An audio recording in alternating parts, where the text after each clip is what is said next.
সূর্যটা মাথার কাছে চলে আসবে, কই যাবো আমরা? যাবো কই? কে বাঁচাবে আমাদের?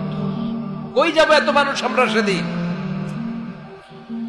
সূর্যটা মাথার কাছে চলে আসবে ভাই সেদিন।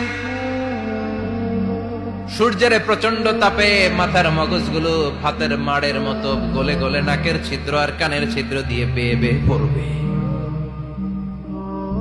জিহ্বাটা তৃষ্ণায় বেরোতে বেরোতে নাভি পর্যন্ত এসে ঝুলে থাকবে কুকুরের মতো, ক্লান্ত শ্রান্ত ঘর্মাক্ত পেরেশান, বাঁচানোর কেউ নাই।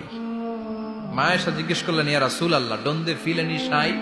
Nobody belong any garment in their body, no dress in their body. তাদের দেহে কোনো ড্রেস নাই, পোশাক নাই। নবীরে, এতগুলো মানুষ উলঙ্গ, লজ্জা লাগবে না? বিশ্বনবী বললেন, আয়েশা তুমি লজ্জার চিন্তা করো, সেদিন বাবা ছেলেরে দেখে দৌড়ে পালাবে, মা তার মেয়েকে দেখে দৌড়ে পালাবে। সেদিন পীর সাহেব মুরিদের পরিচয় দিবে না, মুরিদ পীর সাহেবরে চিনবে না, নেতা কর্মীরে চিনবে না, কর্মী নেতারে চিনবে না, বাবা তার কলিজার টুকরা ছেলেরে চিনবে না। একটু মিলায় নেন নিজের সাথে। যাদের ছোট্ট ছেলে মেয়ে আছে, চিন্তা করেন যে আমার মেয়েটারে দেখে আমি চিনবো না, ধাক্কা মেরে আমি আরেক দিকে চলে যাব।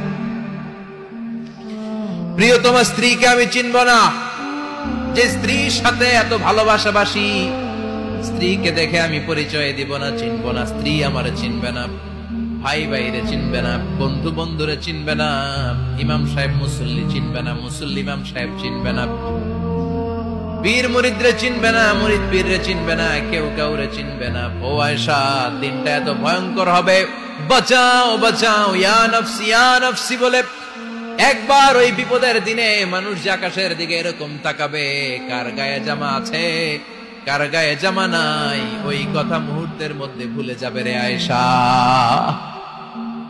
ওই চিন্তাই তো আসবে না, জামার চিন্তা তো অনেক পরে। কথা কন।